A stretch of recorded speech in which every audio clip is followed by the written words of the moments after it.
1945 ನಲ್ಲಿ ನಿಮ್ಮ ಹತ್ರ ಒಂದು ಇಟ್ಟೆನೂ ಇರಲ್ಲ. 1965 ನಲ್ಲಿ ನಿಮ್ ಕೈಗೆ 47 ಪ್ರಾಪರ್ಟೀಸ್ ಪ್ರೈಮ್ ಪ್ರಾಪರ್ಟೀಸ್ ಹೆಂಗ್ ಬತ್ತು?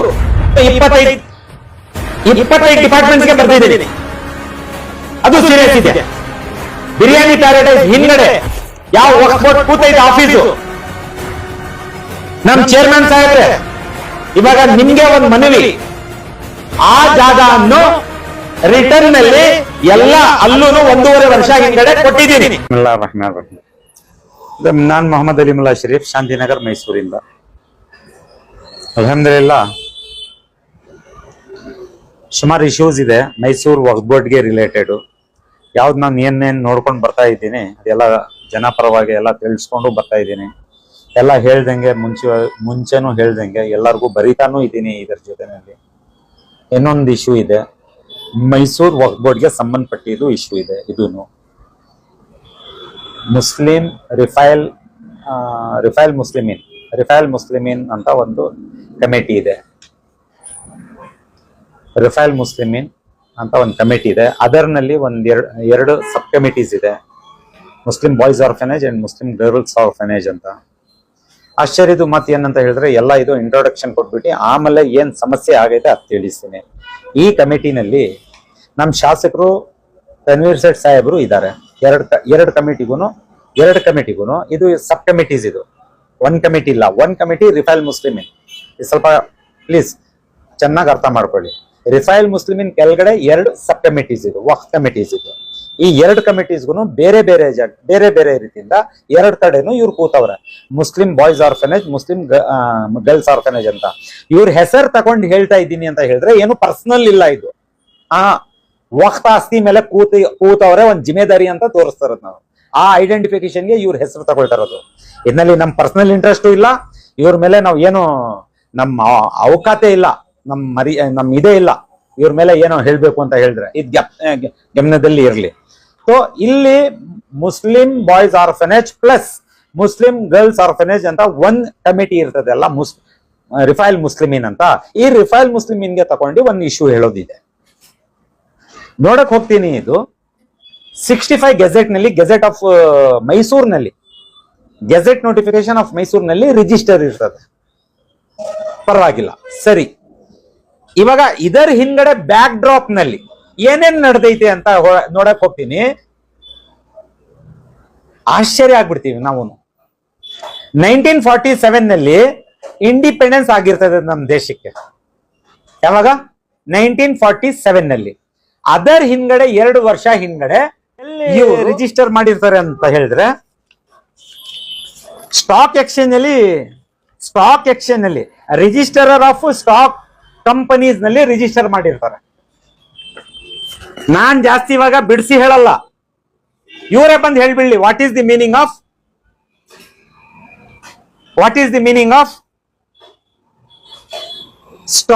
Joint stock companies at Mysuru. ಜನಕ್ಕೆ ಇವರೇ ಬಂದು ತಿಳಿಸ್ಲಿ. ಜಾಯಿಂಟ್ ಸ್ಟಾಕ್ ಕಂಪನೀಸ್ ನಲ್ಲಿ ರಿಜಿಸ್ಟರ್ ಮಾಡಿರ್ತಾರೆ ಇವರು. ಯಾವಾಗ? 1945 ನಲ್ಲಿ. ಅಕಾರ್ಡಿಂಗ್ ಟು ದಿ 1902 ಕಾನೂನಲ್ಲಿ ಸ್ಟಾಕ್ ಕಂಪನಿನಲ್ಲಿ ರಿಜಿಸ್ಟರ್ ಮಾಡಿರ್ತಾರೆ ಇವರು. ಮಾಡಿರಪ್ಪ ಬೇಡ ಅಂತ ಯಾರು ನನ್ನ ಅಬ್ಜೆಕ್ಷನ್ಸ್ ಇಲ್ಲ. ನೀವಲ್ಲಿ ಮಾಡಿದಿರಿ ಅಂತ ಹೇಳ್ಬಿಟ್ಟು ಅಬ್ಜೆಕ್ಷನ್ಸ್ ಇಲ್ಲ ನಮ್ಗೆ. But come and define the meaning of joint stock of. ನೀವೇ ಡಿಫೈನ್ ಮಾಡಿ. ಅದರದ್ದು ಸರ್ಟಿಫಿಕೇಶನ್ ಇದು. ಈ ಸರ್ಟಿಫಿಕೇಟ್ ನಲ್ಲಿ, ಈ ಮೂಲ ದಾಖಲೆನಲ್ಲಿ ನೋಡ್ತೀನಿ, ನಿಮ್ ಪರ್ಮನೆಂಟ್ ಅಡ್ರೆಸ್ ಇಲ್ಲ ಎಲ್ಲೂನು. ಯಾರು ಮಾಡವ್ರೆ ಯಾರಿಲ್ಲ ಅದು ನನಗೆ ಬೇಕಾಗಿಲ್ಲ. ಬಟ್ ಸಮ್ ಒನ್ ಆ ಟೈಮ್ ನಲ್ಲಿ ಸುಮಾರು 1 2 3 4 5 6 7 8 ಪೇಜಸ್ ಡಾಕ್ಯುಮೆಂಟ್ಸ್ ಇದು. ಈ 8 ಪೇಜಸ್ ಡಾಕ್ಯುಮೆಂಟ್ ನಲ್ಲಿ ಪರ್ಮನೆಂಟ್ ಅಡ್ರೆಸ್ ಎಲ್ಲೂ ಇಲ್ಲ. ಕ್ವಶನ್ ನಂಬರ್ 1, ನಿಮ್ ಈ ರಿಜಿಸ್ಟ್ರೇಷನ್ ಜಾಯಿಂಟ್ ಸ್ಟಾಕ್ ಇದೆ ಅಲ್ಲ, ಇದು ಜಾಯಿಂಟ್ ಸ್ಟಾಕ್ ಕಂಪನೀಸ್ ನಲ್ಲಿ ಒಂದ್ ಇಟ್ಕೆನೂ ತೋರಿಸಲ್ಲ. ನಿಮ್ ಓನರ್ಶಿಪ್ ಒಂದ್ ಇಟ್ಕೆನೂ ತೋರಿಸಲ್ಲ ನೀವು. ಯಾವಾಗ 1945 ನಲ್ಲಿ. ಬೇಡ ಬಿಡಿ, ನಿಮ್ಮ ಹತ್ರ ಇಲ್ಲ, ಅವಾಗ ನೀವು ತೋರಿಸಲಿಲ್ಲ. ಬಟ್ 65 ನಲ್ಲಿ 1965 ನಲ್ಲಿ ಎಷ್ಟು ವರ್ಷ ಆಯ್ತು? 20 ವರ್ಷ ಆಯ್ತು. ಈ 20 ವರ್ಷದಲ್ಲಿ ನಿಮ್ಮ ಹತ್ರ 47 ಪ್ರೈಮ್ ಪ್ರಾಪರ್ಟೀಸ್ ಬಂದ್ಬಿಡ್ತದೆ. ಯಾವಾಗ ಗೆಜೆಟ್ಗೆ ಹೋಗ್ತದೆ, ವಕ್ಫ್ ಬೋರ್ಡ್ಗೆ, ಜಾಯಿಂಟ್ ಸ್ಟಾಕ್ ಕಂಪನೀಸ್ ನೀವು ವಕ್ಫ್ ಬೋರ್ಡ್ಗೆ ಸೇರಿಸಿದಿರಿ. ಸೇಮ್ ರಿಫೈಲೆ ಮುಸ್ಲಿಮಿನ್ ಹೆಸರಿನಲ್ಲಿನ ನೀವು ವಕ್ಫ್ ಬೋರ್ಡ್ಗೆ ಸೇರಿಸ್ತೀರಿ. ನೀವು ಅಂತ ಹೇಳಿದ್ರೆ ನಮ್ ಶಾಸಕರಿಲ್ಲ, ಯಾರು ಅವಾಗ ಇದ್ರು ಅವರು. 1945 ನಲ್ಲಿ ನಿಮ್ಮ ಹತ್ರ ಒಂದ್ ಇಟ್ಟೇನೂ ಇರಲ್ಲ. 1965 ನಲ್ಲಿ ನಿಮ್ ಕೈಗೆ 47 ಪ್ರಾಪರ್ಟೀಸ್, ಪ್ರೈಮ್ ಪ್ರಾಪರ್ಟೀಸ್ ಹೆಂಗ್ ಬತ್ತು 1965ಗೆ? ಆ ಗೆಜೆಟ್ ನಲ್ಲಿ 65 ನಲ್ಲಿ ತೋರಿಸ್ತಾ ಐತೆ 47 ಪ್ರೈಮ್ ಪ್ರಾಪರ್ಟೀಸ್. ಅದನ್ನು ಪ್ರೈಮ್ ಮೀನ್ಸ್ ಈ ಕಾಲದಲ್ಲಿ ಪ್ರೈಮ್ ಇಲ್ಲ, ಅದು ಆ ಕಾಲದಲ್ಲಿನೇ prime. Heart of the city ಹುಡುಕಕ್ಕೆ ಹುಡುಕಿ ನಾನು ನೋಡ್ತೀನಿ, ಹಾರ್ಟ್ ಆಫ್ ದಿ ಸಿಟಿನಲ್ಲಿ ಇದೆ. ಹೆಂಗ್ ಬತ್ತು ನಿಮ್ ಕೈಗೆ?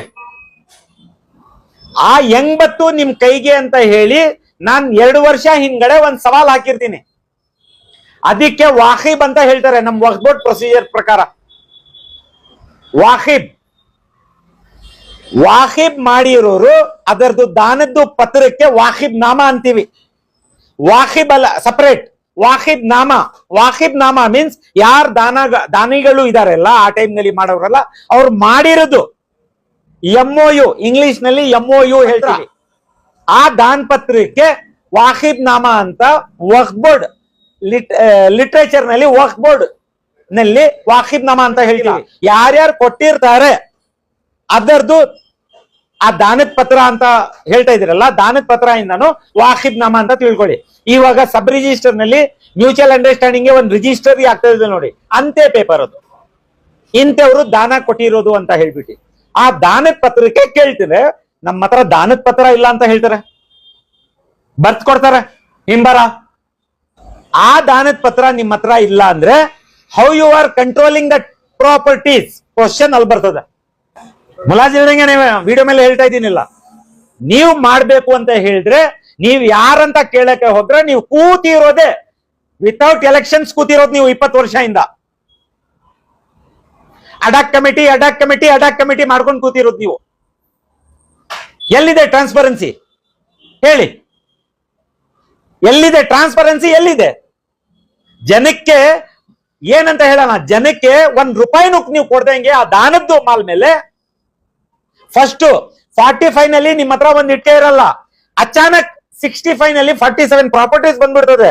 47 ಆದ್ಮೇಲೆ 25 ಇದೆ, 48 ಇವನ್ ಪ್ರಾಪರ್ಟಿ ನೀವು ಜಾಸ್ತಿ ಮಾಡಿದ್ರೆ ತೋರಿಸಿ ಆ ಆದಾಯಗಳಲ್ಲಿ ನೋಡೋಣ. ಏನ್ ಮಾಡಿದ್ರಿ ದುಡ್ಡಿದೆಲ್ಲ? 100% ಸೋರ್ಸ್ ಆಫ್ ಇನ್ಕಮ್ಗೆ ವಕ್ಫ್ ಬೋರ್ಡ್ ಕಾನೂನಿನಲ್ಲಿ 7% ಸರ್ವಿಸ್ ಚಾರ್ಜ್ ಕೊಡ್ಬೇಕು, 30% ನೀವು ಬಡವರಿಗೆ ಹಂಚಬೇಕು,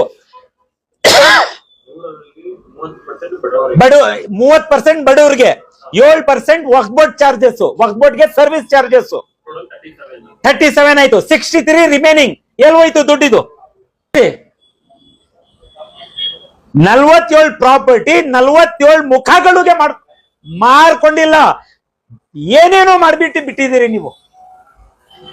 ಮುಂಗಡೆ ಬಂದು ಒಂದೊಂದು ಪ್ರಾಪರ್ಟಿದು ಲೆಕ್ಕ ಕೊಡ್ತೀನಿ ಇನ್ಶಾಲ್ಲ, ಯಾವ್ಯಾವ ರೀತಿಯಿಂದ ನೀವು ಜನದ ಮೇಲೆ ಮೋಸ ಮಾಡಿದಿರಿ ಅಂತ. ಆಚೆ ಬಂದು ಹೇಳಿದ್ರೆ ಏನೇನೋ ಅಲಿಗೇಷನ್ಸ್. ಜನದ ಮಾಲ್ ಮೇಲೆ ನೀವು ಕೂತಿರೋದು ಸೇವೆ ಮಾಡಕ್ಕೆ, ಇನ್ ದಿ ಪಬ್ಲಿಕ್ ಇಂಟ್ರೆಸ್ಟ್. ಇದು ನಿಮ್ ತಲೆಗಳಿಗೆ ಯಾಕೆ ಹೋಗ್ತಾ ಇಲ್ಲ? ಇದು ನಮ್ ಸವಾಲ್ ಇರೋದೇ ಅದೇ. 3 ವರ್ಷದಿಂದ ಬೊಗಳ್ತಾ ಇದೀವಿಲ್ಲ, ಯಾಕೆ ನಿಮ್ ತಲೆಗಳಿಗೆ ಹೋಗ್ತಾ ಇಲ್ಲ? ಬಿಕಾಸ್ ಅಕೌಂಟಬಿಲಿಟಿ, ಇವ್ರ ಪರ್ಫಾರ್ಮೆನ್ಸ್ ನೋಡಿದ್ರೆ ಆ ವಾಲ್ಕೋನೋ ಮೇಲೆ ಕೂತವ್ರು ಇವರು.